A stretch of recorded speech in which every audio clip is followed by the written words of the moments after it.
capítulo 6, a partir do versículo 4, Deuteronômio 6, a partir do versículo 4.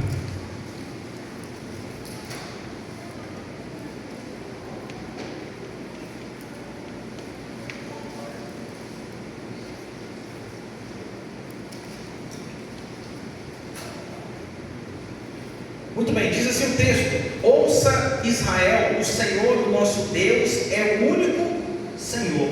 Ame ao Senhor, o seu Deus, com todo o seu coração, com toda a sua alma e com todas as suas forças. Que todas essas palavras que hoje lhe ordeno estejam no seu coração. Ensine-as com persistência aos seus filhos. Fale sobre elas quando estiver sentado em casa, quando andar pelo caminho e quando se deitar e quando se levantar. Amarre-as como sinal nas mãos e prenda-as na testa. Escreva-as nos batentes das portas da sua casa e nos seus portões. Amém. Meus irmãos, dia dos pais. Pensa num negócio interessante é ser pai. Eu já disse aqui várias vezes, repito, né? Eu tenho certeza que eu sou uma pessoa muito menos ruim, ou bem menos ruim do que era antes de ser pai. Hoje eu sou muito melhor do que era antes de ser pai. Porque quando você ainda não entendeu essa questão da paternidade, ainda não tem um ser humano, ou dois, ou no meu caso, três, né, que dependem de você, você é só por você. Antes de ser pai, eu era bem mais egoísta do que eu sou hoje. Antes de ser pai, eu era bem mais imprudente do que eu sou hoje. Antes de ser pai, eu era bem mais irresponsável do que eu sou hoje. Quando eu vim pela primeira vez, aí no dia 22 de agosto de 2012, se eu não errei a conta, né? Foi que eu vi o Gabriel nascido ali, né? Recém-nascido, como eu já disse aqui, era só beijo e pelo, né? Depois a coisa foi organizando, mas lá agora que nasceu, eita, o pai não era brincadeira, não, eu olhei assim, olha só. Mas depois vai desinchando, as coisas vão se organizando, né? E aí eu gostei tanto que a gente teve mais dois para a glória de Deus, o Maria Eduardo e o Miguel. Mas meus irmãos, desde que Gabriel nasceu, que foi quem me tornou pai, né? Como eu sempre brinco aqui e digo, mas é fato. Você pisa menos no acelerador, Johnny, na rodovia, porque você pensa, se der ruim aqui, meus meninos ficam desamparados.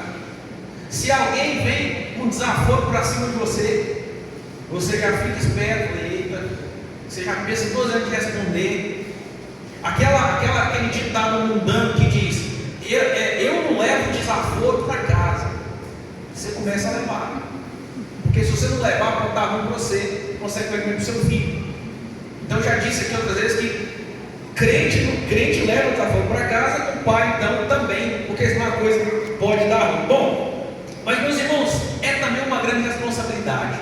Quando nós colocamos um filho no mundo, nós vamos entender que você tem ali um dever, que não é de outro, é seu, pai, de conduzir aquele filho ou aquela filha para se tornar uma pessoa de bem, para se tornar um crente em Cristo Jesus, alguém que vai viver pelos princípios bíblicos, alguém que vai honrar o seu nome, alguém que vai realmente ser alguém que vai produzir e que vai somar neste mundo, e não alguém que vai atrapalhar e vai criar o mal, ou vai ser usado para o mal onde estiver. É um desafio do pai, é uma responsabilidade do pai. Obviamente, não é toda a responsabilidade do pai, porque uma vez você já deve ter visto isso. Quantas pessoas nós conhecemos que foram bem instruídas, bem educadas, mas quando se tornaram adultas, infelizmente não honraram o nome do pai e da mãe. E às vezes tem a mania de sempre colocar a culpa no pai e na mãe. Mas meus irmãos, infelizmente alguns são bem instruídos, bem orientados, têm toda a estrutura necessária, mas decidem jogar aquilo tudo fora e fazer outra coisa, totalmente o contrário do que foi ensinado. O contrário também é verdade. Quantos nós conhecemos que não tiveram estrutura, não foram orientados, os pais não eram exemplo de coisa nenhuma e mesmo assim se tornaram alguém de bem, porque fizeram daquelas pedras, daquelas circunstâncias, né, degrau para subir na vida e para ser alguém. O que eu quero que você entenda que o pai, ele tem uma responsabilidade, mas ele não decide, ele não define. Infelizmente, ele é muito importante, mas a responsabilidade do fim, quem vai prestar conta é cada um. Não adianta você dizer, eu sou assim porque o meu pai. Tem algumas pessoas que descobrem que ela é assim porque o pai ou a mãe errou com ele. Ok, você descobriu, você tem agora a resposta, mas não justifica você continuar fazendo errado. Não, eu sou assim porque era meu pai, porque mas você sabe que é errado, você precisa parar com isso. Você vai prestar conta do seu erro e não o seu pai ou a sua mãe. Bom, mas esse texto de Deuteronômio, meus irmãos, é um texto muito importante. O título da mensagem é Pai, o primeiro discipulador. Pai, o primeiro discipulador. O objetivo de formar discípulos tem como o precursor da vida de qualquer um pai, crente, obviamente, né? O livro de Deuteronômio, você sabe que esse nome Deuteronômio significa a lei de novo, né? A lei de novo. O povo já conhecia a lei e agora o povo estava prestes a entrar na terra prometida. E aí Moisés repete, Moisés fala de novo a lei para o povo, para relembrar o povo da lei. Então Deuteronômio significa a lei dita novamente. Porque o problema, meus irmãos, daquele povo entrando na terra prometida, o grande risco não era a conquista militar, mas era o esquecimento espiritual das gerações seguintes. Essa geração que estava entrando na terra prometida, você se lembra que não é a geração que saiu do Egito, sim ou não? Lembra que morreu todo mundo no deserto, ficou só 2. Quem? Josué e o Caleb. O resto morreu todo mundo, até o Moisés. Nem o Moisés entrou, né? Então, o que Moisés vai fazer aqui, antes dele também morrer, é lembrar agora esta geração da lei dos seus pais, da lei de Deus, para que quando entrasse na terra prometida, não desse culpa, para eles continuarem orientados e seguindo a palavra de Deus. Então, quando nós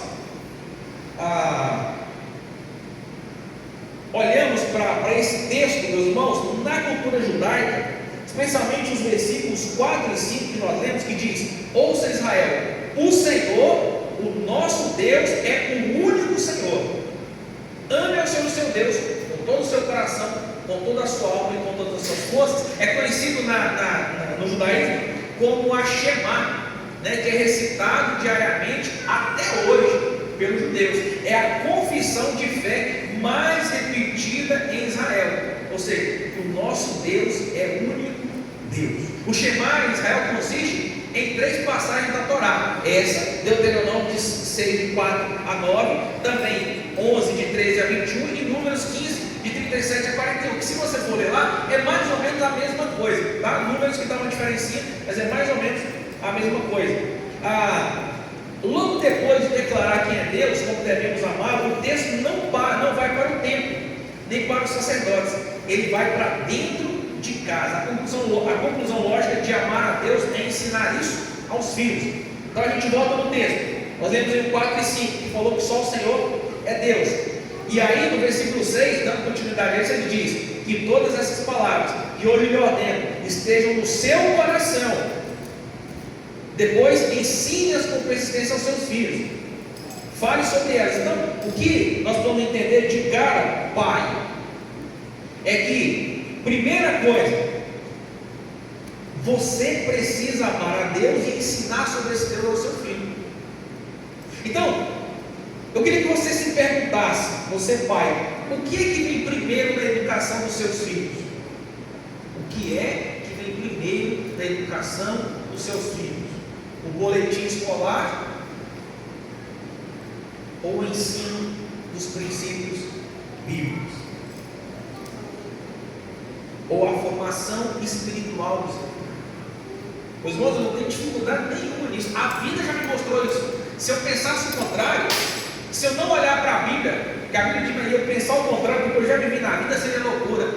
Meus irmãos, antes do meu filho ser qualquer coisa, meus filhos serem qualquer coisa, qualquer cargo, qualquer grande posição deste mundo, o que eu quero que meus filhos sejam é crente, cristão, conheçam a Deus, amem a Deus e sirvam a Deus, porque eu sei que todas as coisas, demais coisas serão acrescentadas.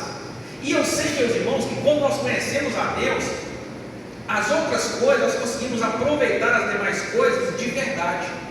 Quando nós não conhecemos a Deus, nós não conseguimos entender a beleza das coisas boas na sua totalidade. As coisas não têm o mesmo sabor, o mesmo vigor, a mesma alegria. Ser de Jesus potencializa toda coisa boa que você possa encontrar neste mundo. Imagina você ter dinheiro para uma vida promíscua, e você vai, você pinta e borda, enfim. Isso não tem nem comparação, meus irmãos, com você poder ter dinheiro, por exemplo, e fazer viagens com a sua família. Quando Gabriel era pequenininho, aí teve aquele congresso de famílias que a Rio sempre faz, lá em Jataí. Aí negócio de casamento, Gabriel muito pequeno, e eu já falei, vamos deixar com a sua mãe, e a gente vai só nós dois, né? Para curtir como casal, tal. Ah, meu irmão, que bobagem. Aí a gente ficava lá olhando para a piscina, mesmo os menininhos brincando, e o Gabriel tivesse aqui, ele ia fechar para mim. Nossa, essa piscina estava certinho pro Gabriel. Aí tinha uns animalzinhos subindo em cima, nossa, e o Gabriel gostava demais disso aqui. E aí ele ficou lá sofrendo, porque o Gabriel não estava lá. Quem se identificou? Já vi, muita gente se identificou. A gente vai no lugar, eu falando assim, cara, gente, e eu já com você, eu estou falando isso, mas casal, você precisa fazer uns negócios em casal, viu? Tem hora que dá, deixa os meninos. Eu já avisei, já disse lá em casa, está à disposição, tem 3, já tem 3, por mais 3 lá, faz diferença. Se quiser deixar lá, a gente vai ali junto, faz um negócio em casal, tem que fazer. Mas você sabe que depois que tem filho, a gente pode fazer isso, mas a maioria das coisas a gente quer os meninos juntos, a gente quer eles aqui juntos. Então, não tem alegria maior, meus irmãos, do que viver em família, na presença do Senhor, viver os valores do Senhor, experimentar as coisas deste mundo com a nossa família, dentro dos princípios do Senhor. Então, para a gente dar continuidade, o primeiro ponto é: o pai precisa primeiro amar a Deus, como nós já falamos. Então, a ordem do texto é proposital. Antes de mandar ensinar, o texto exige amar com todo o coração, com toda a alma e com toda a força. O que quer dizer com todo o coração? Quer dizer interioridade, vontade. Na cultura bíblica, o coração é o centro das decisões, da vontade e das intenções, não apenas do sentimento. Quer dizer, o que ele está dizendo é que nós, quando amamos ao Senhor com todo o nosso coração, é que tudo que de nós sai, ele conta com Deus, ele já deseja e quer fazer segundo o que Deus quer, né? E eu não estou falando de perfeição. O que eu estou dizendo aqui é você, quando você pensar nas coisas, sempre pensar nas coisas de Deus. Exemplo bobo e raso. Nossa, eu estou de férias, vou viajar. É um mês que eu vou na igreja, estou de férias. Não, é você viajar. E aí quando você vai para outra cidade, aí quando você tem um desejo de conhecer a igreja batista daquela cidade. Eu já contei minha história, você já sabe. Eu sou um caçador de igreja. Onde eu já volto no Google, onde é que é batista. Eu quero ir para cultuar Deus e para copiar também, tem que voltar fazendo de mão, vai trazer para cá. Né? Chego lá, vejo uns negócios diferentes, tá show é assim, o negócio é assado, eu vou e copio. Mas é querer estar dentro das coisas de Deus, isso é natural. Isso é amar a Deus de todo o coração. O texto vai dizer também que amar com toda a sua alma, que é a essência da vida. Essa alma representa a própria vida, o fôlego de vida, a totalidade do ser vivo. Significa entregar a sua identidade, emoções, a sua própria existência a Deus, estando disposto a segui-lo com integridade em qualquer circunstância. Ou seja, em tudo que você for fazer no seu dia a dia, meus irmãos, você age e reage de acordo com os princípios do Senhor. É indiscutível, é inquestionável. Você não aceita suborno de ninguém. Você não faz um negócio desonesto com ninguém. Você não solta um palavrão para ninguém. A sua vida naturalmente, ela resplandece Deus. Você é o perfume de Cristo, é o sol dessa terra. Mas por fim, meus irmãos, nós crentes, pais, precisamos amar o Senhor com toda a nossa força. Isso quer dizer intensidade de recursos. carrega, meus irmãos, no hebraico aí a ideia de muita ou abundância ou excesso. Significa amar a Deus com dedicação máxima, direcionando suas energias físicas, seus talentos, seu tempo, seus bens materiais para o serviço e honra a Ele. É você ficar aqui o domingo inteiro fazendo caminhada para a obra de Deus e ir embora cansado, desgastado. Estou só a capa da gaita, mas eu estou feliz, porque tudo que eu podia fazer aqui eu fiz para a glória de Deus, para a obra de Deus. É sair com x-salada, joelho, pegando fogo, corpo quente, cansado, ficar em pé ali, virando jaco, e aquele negócio respingando, e depois dizer, louvado seja Deus, glória a Deus, vendendo tudo. O melhor x-salada do Goiás, amém? Amém. É poder você se dedicar e se envolver e dar tudo que você tem, que você pode. Eu não estou falando dar tudo que tem, meu irmão, um negócio de oferta de dia, não, pelo amor de Deus, que também faz parte, mas não é só isso. Aliás, é muito além disso. Já disse aquela frase que você já ouviu, que nunca deu quem deu no seu sem dar de si. Quando você vem aqui trazer a sua oferta, louvado seja Deus, a Bíblia fala e defende a oferta, defende o dízimo, e você precisa ser dizimista, precisa ser ofertante, mas muito além do que você tem para ofertar no gasofilácio, no Pix, o que o Senhor espera é eu e você. Nunca deu quem deu do seu sem dar de si. Ele quer que você venha junto. Esse é amar a Deus com intensidade, com força, além do básico, além do mediano, além do mínimo. Em resumo, meus irmãos, o mandamento exclui um amor dividido ou superficial. Ele exige que Deus seja a prioridade máxima na forma como você pensa, né? E aí no contexto bíblico é o que ele falou de coração, naquilo que você é como pessoa e naquilo que você faz. Você não repassa, meus irmãos, e aí pai, aos filhos, uma fé que você mesmo não vive. Paternidade espiritual nasce de uma relação pessoal e genuína com Deus, não de uma rotina religiosa. Tem um vídeo aí, Gabriel? Passa esse vídeo para nós, meus irmãos. Um minutinho, alguém por favor, apaga aquela luz, que é 1 minuto de vídeo. Você já deve ter visto esse vídeo.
Muito bem.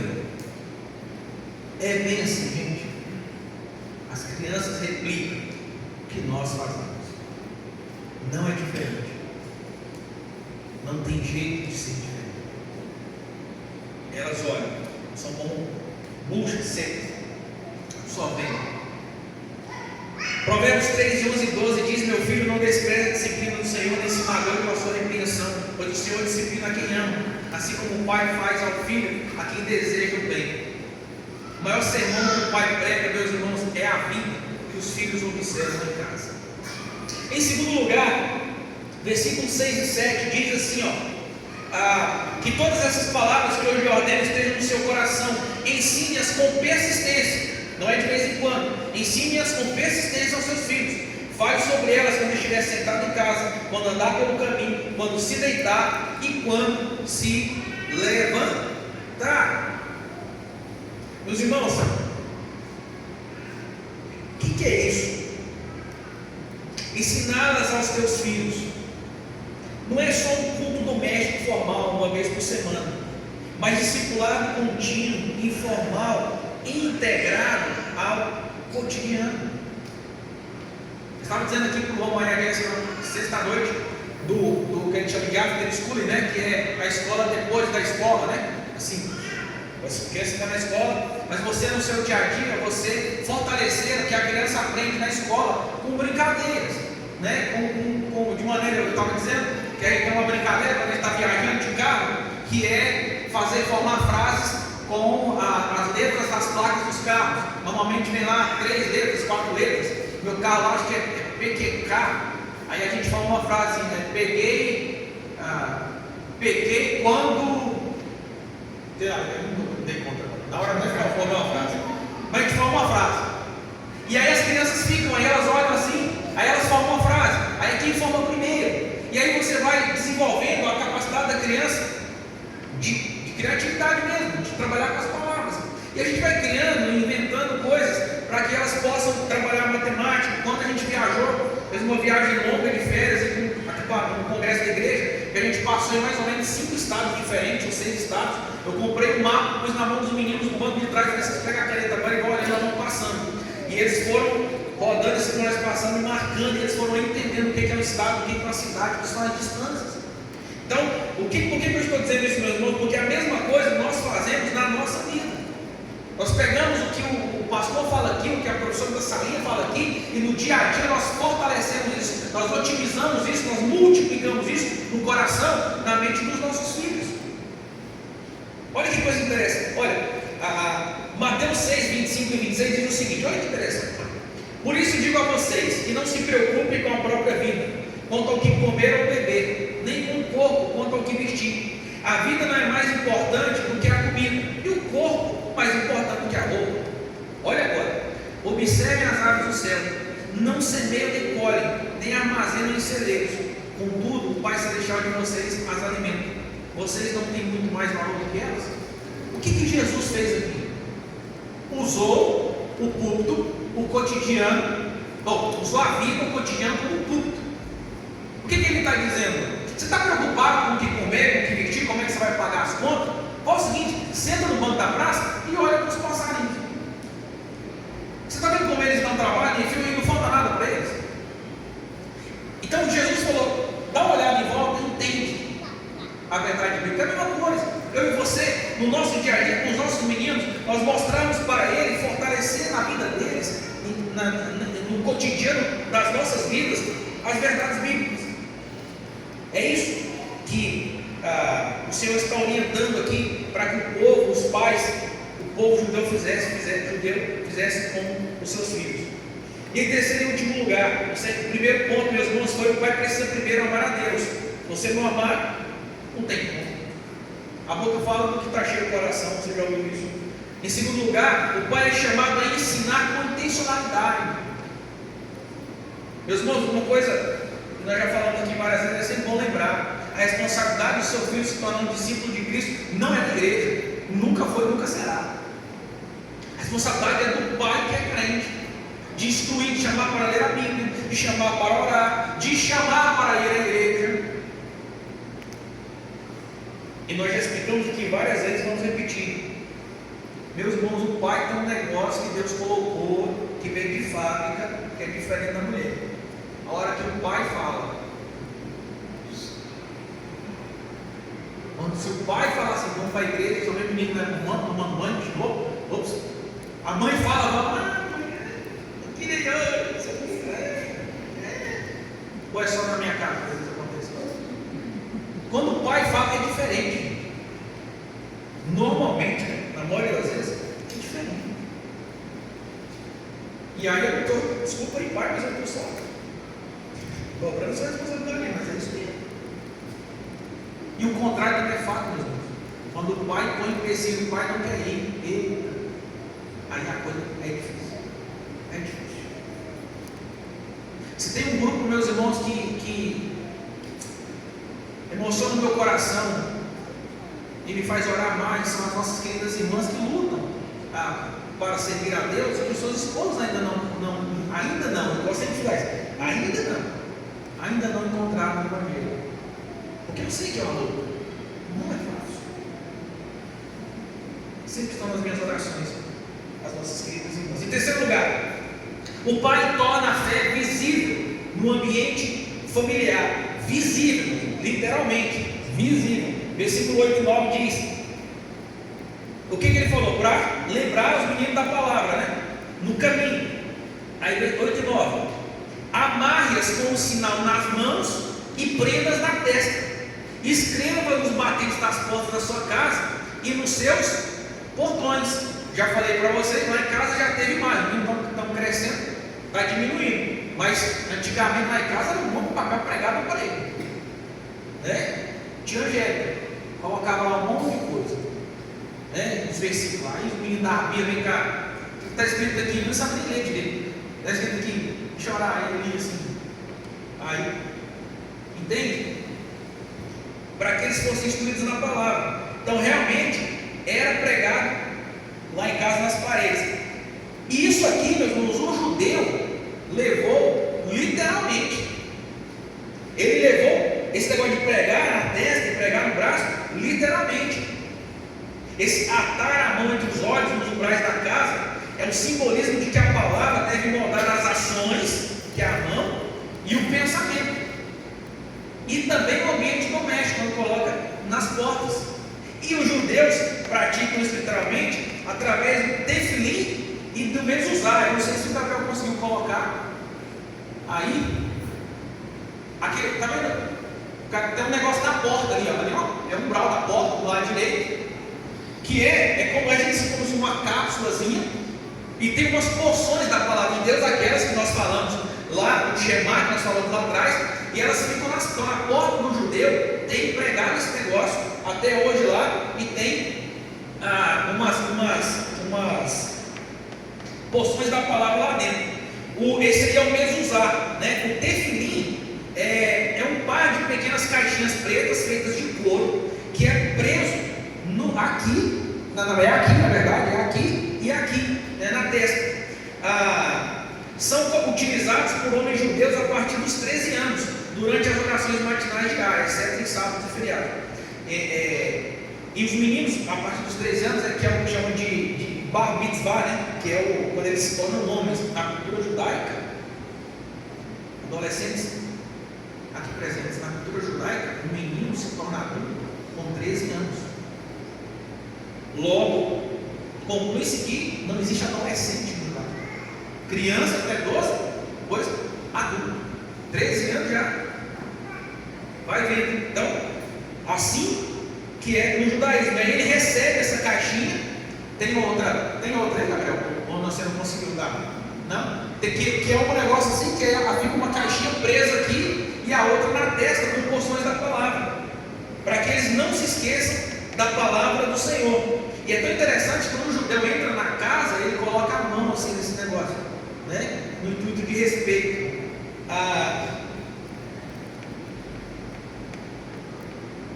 Bom, isso tudo funciona como um sinal distintivo do lar judaico e é um lembrete constante da presença e proteção de Deus sobre a casa. Mas no tudo, meus irmãos, o objetivo, na verdade, o princípio espiritual disso tudo é criar lembretes visíveis, hábitos e símbolos que mantenham a fé presente na rotina da casa.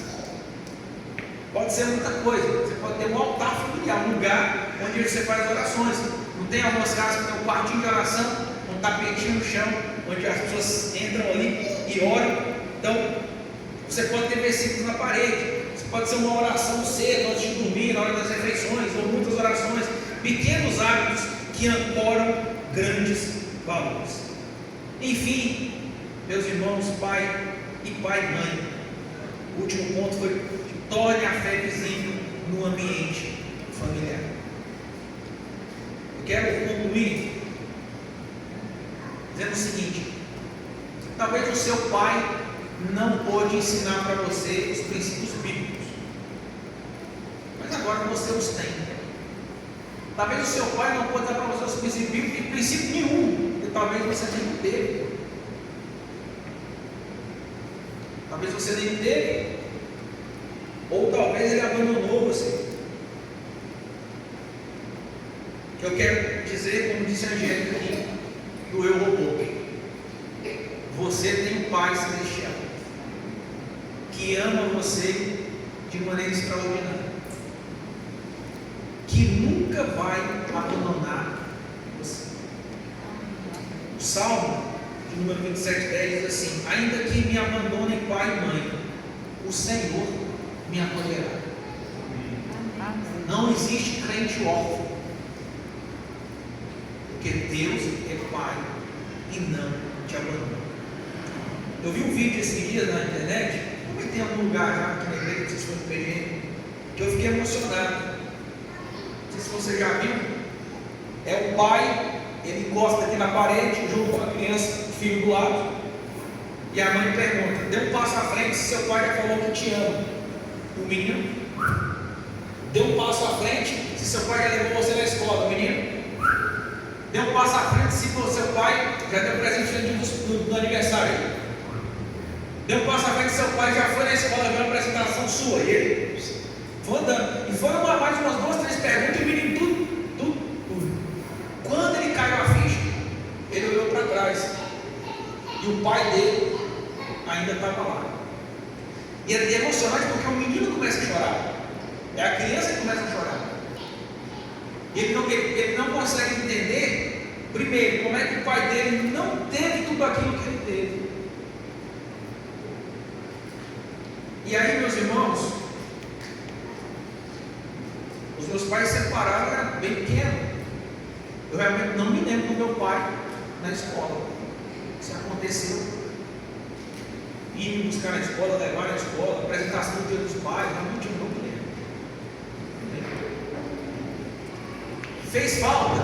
Demais. Demais. Influenciou no caráter, na formação? Muito. Mas para a glória de Deus, meus irmãos, quando realmente eu conheci Jesus, sobretudo, se tinha uma coisa a perdoar, meu pai perdoado. Se tinha alguma coisa para ser curada e sarada no meu caráter, foi feito por Deus. E hoje eu não tenho dificuldade nenhuma com isso, mas eu sei que preciso ser o pai que os meus filhos precisam. Eu quero orar com você e dizer o seguinte. Vou relembrar tudo que nós falamos aqui, qual era o contexto. O povo de Israel estava entrando na terra prometida. Qual que era o objetivo aqui? A terra prometida poderia ser conquistada com exércitos, mas seria perdida silenciosamente, geração após geração, se os seus pais não discipulassem os filhos. O mesmo vale hoje, meus irmãos. A maior ameaça à fé dos filhos não é o mundo lá fora, é o silêncio espiritual dentro de casa. Vou repetir isso. A maior ameaça à fé dos filhos não é o mundo lá fora, é o silêncio espiritual dentro de casa. Eu quero orar por mim e por você. Eu vou repetir. Pai, eu quero orar por mim e por você. Que Deus nos dê graça, sabedoria, para sermos o pai que os nossos filhos precisam, para instruirmos eles no Deus que nós servimos. Porque a melhor coisa que você pode ter nesta vida é o nosso Senhor e Salvador como Pai. A melhor coisa que você pode deixar para o seu filho é essa herança espiritual. Agora, naquele mutirão que aconteceu em Paraúna, eu estava contemplando pais e filhos trabalhando no mutirão, jovens, já meninos, adolescentes, jovens, os dois juntos ali, agarrados. Levei o Gabriel um dia, louvado seja Deus, os meninos receberam do Pai a herança espiritual.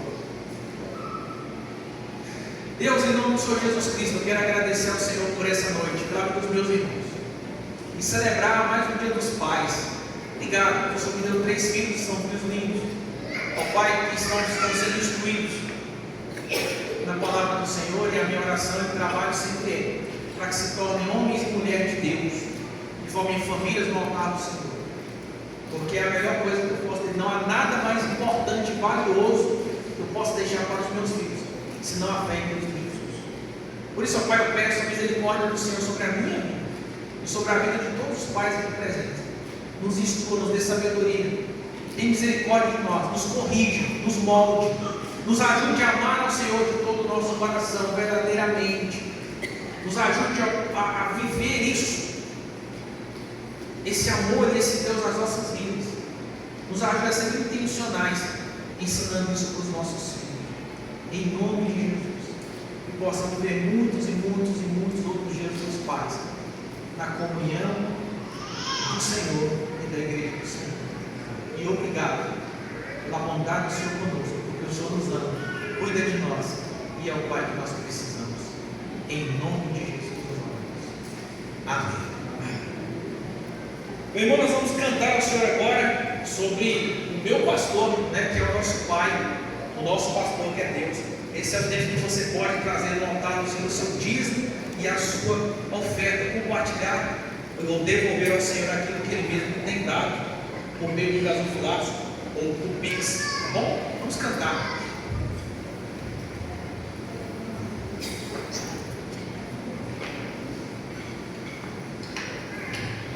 Vamos colocar de pé.